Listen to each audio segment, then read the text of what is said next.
Finally, another list. College is all done for now, so I finally have time to make this list.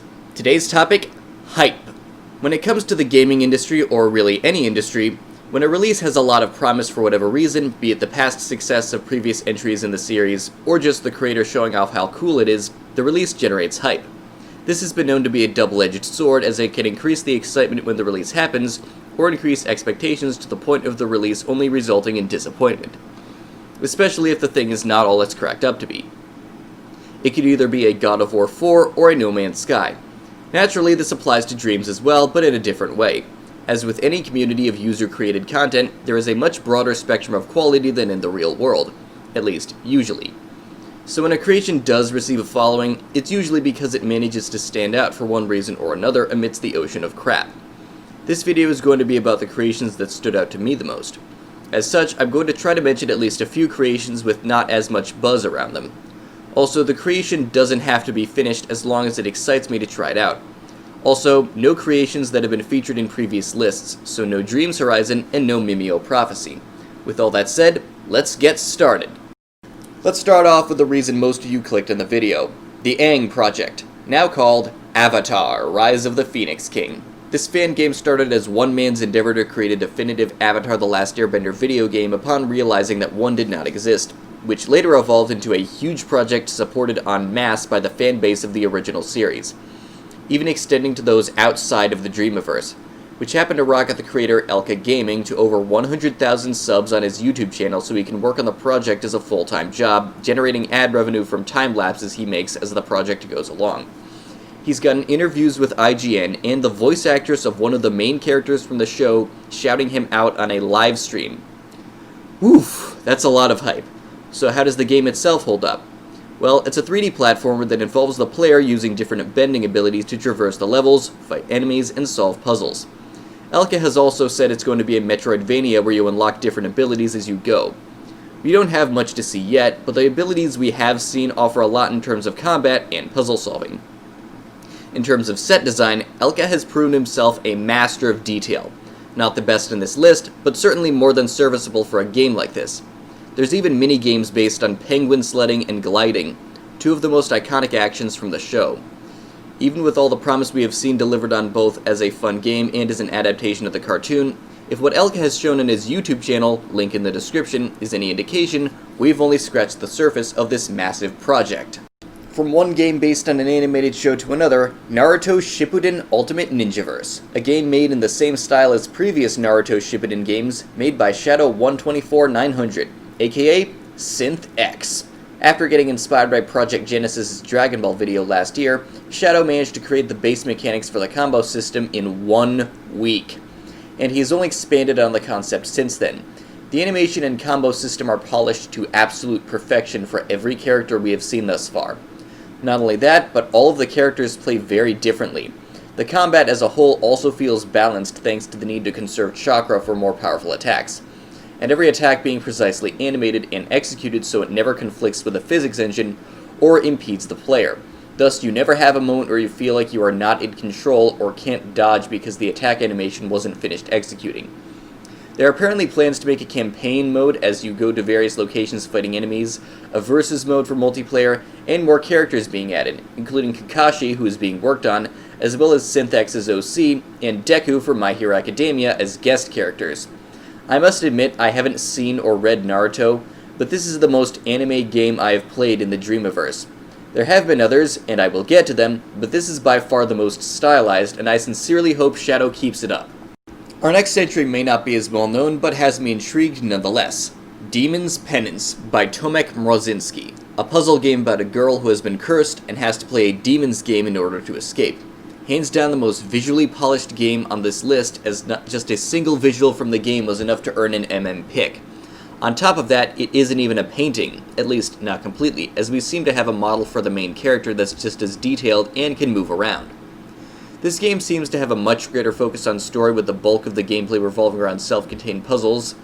The lock puzzle you're looking at right now had me stumped for minutes on end before I figured out what the secret was, and even then, it still took some strategizing to solve completely. We have even less on this game than we do in the previous entries, and with the last video in the creator's YouTube channel about the project being 2 months old with older videos dating back an entire year, I wonder how long the game is going to take and what other puzzles we could end up getting. Or maybe the project will be cancelled altogether because it becomes too much of an investment. A man can hope. Moving on to something a bit more recent, remember how I made that top 5 list a few months ago and only found 5 feature-length films? Well, I've got 2 more to add to that list, and they're both better than anything I was able to find before. The first of which is Mr. Darkside, The New Beginning, by... Yes! You have already heard me gush about Samurai 09 if you've seen my first list where I said that he was one of the greatest filmmakers in Little Big Planet. But if I had to choose another creator who I thought was just as good, it would be Speedboy 00.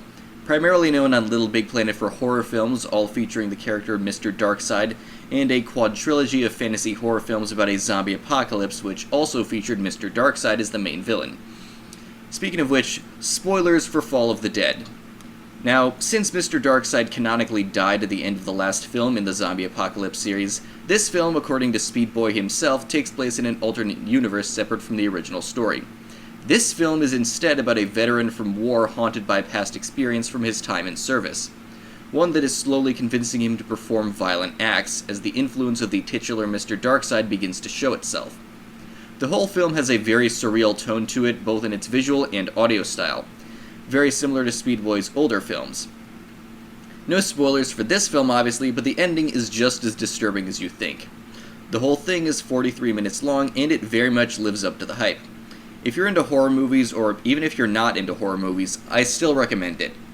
Next up, Starfall by Macforaday. Those of you who watched my RPG list may remember where I talked about his previous game, The Quest of Kadath, where I mentioned that I liked the gameplay, but overall the game was not the most polished compared to other games on the list. Starfall is almost identical to it gameplay-wise, but overall it completely solves the polish issues. All the environments you go through are much more detailed, and the animations are much smoother. As for the story, well, it does not have as many layers to it as The Quest of Kadath, but there is still more than enough to keep your interest. It's about the last remnants of humanity surviving while floating through space on a few ships. We follow a small group of friends as they discover a sinister presence on the ship that's keeping many a world-shattering secrets from the crew. That's as much as I can say without going into spoiler territory. In addition, the combat features one simple change that completely alters the dynamics and makes the combat feel much more balanced. I didn't mention this in the last list, but most battles boiled down to your party continually losing health overall despite constant healing, and just trying to kill all the enemies before the damage being dealt to your party managed to overtake your repeated healing spells. Starfall does away with this issue with one simple change. Please welcome Vanessa and her stat buffing abilities.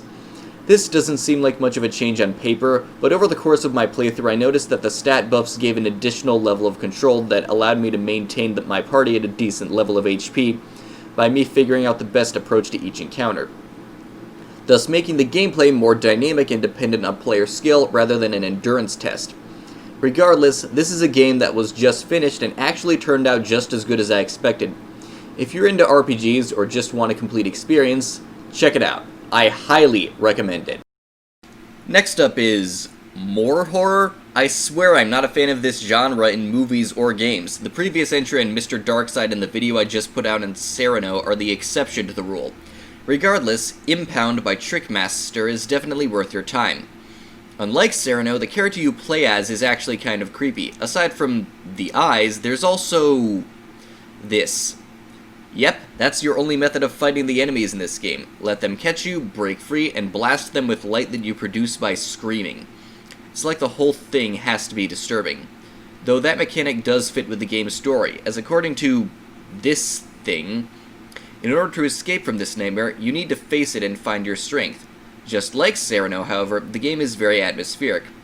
Though what we have seen thus far from the environment is also pretty consistent. You're entering a castle through a dark swamp, and in there you're going to find more nightmares as you go. Wherever this castle leads, it's bound to be even more disturbing. Best tread carefully. Here's one you may have heard of, Project Ikelos, an incredible action game by a team known as Arcane Arts. Like a lot of games in this list, it starts out and immediately throws you into the action. You wake up in a dreamscape where monsters appear, and you fight them off by conjuring weapons and smashing enemies. Despite what little we have here, the demo has given us a clear picture of what this game is about and how it's going to play. The lock-on system works fantastically and the combat is challenging, but the controls are more than tight enough, and so are the animations. The enemies you fight range from easy to beat to a bit more challenging. Against bigger enemies, you need to be careful and you cannot just slam them with your most powerful attacks or you'll die. You need to pay attention and dodge. There's also a super mode you can turn on when you do enough damage, and that's all we have right now. It's been a while since the demo came out, and with the size of the team, this might be one of the biggest games in the list. Now, this is a game I've talked about recently, Dreamhammer by Kiba92 and Numberfish, an adaptation of a strategy miniatures game with an extremely complex system of logic. The basics of the gameplay revolves around moving units through the battlefield, going through different phases so you can maneuver your forces to damage enemy units while keeping your own alive. Your ability to position and deal damage is randomized, so you need to be careful. Each unit has predefined stats that you can view in-game to help form a strategy. Those of you who remember my video a few weeks ago might not know this, but the game has been updated since then with a charge phase showing you how far you can move when you roll for the distance.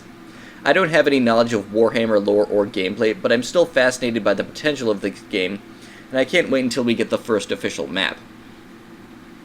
Now to a lesser-known game, Spellbinder by K-Muffy. What is looking to be a Skyrim clone with a greater focus on exploration and puzzle solving. You have a sword, a mace, and a few spells. One spell ignites nearby flammable materials, another levitates you so you can move over spikes and traps, and another reveals secrets. This one doesn't appear to have a story, though there does appear to be lore, or at least quests, so at least there's that. What's interesting about this is that K-Muffy is primarily an artist, yet she appears to be making almost all of the assets and gameplay mechanics. A game where almost all of it is made by one person, in other words.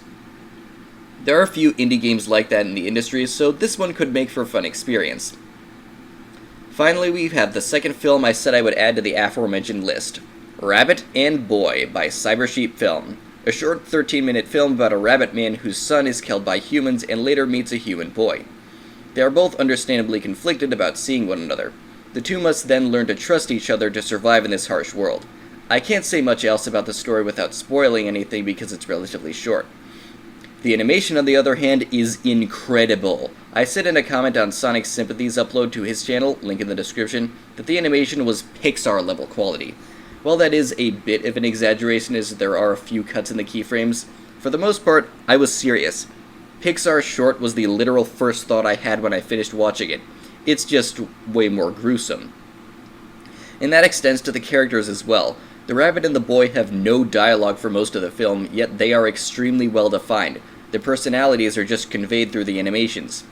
Makes my best work look like a trashy violation of the show don't tell rule. I swear, if this film isn't nominated for at least 2 Impies next year, I'll be very disappointed in all of you. Thank you so much for watching, and I'll see you in the Dreamiverse.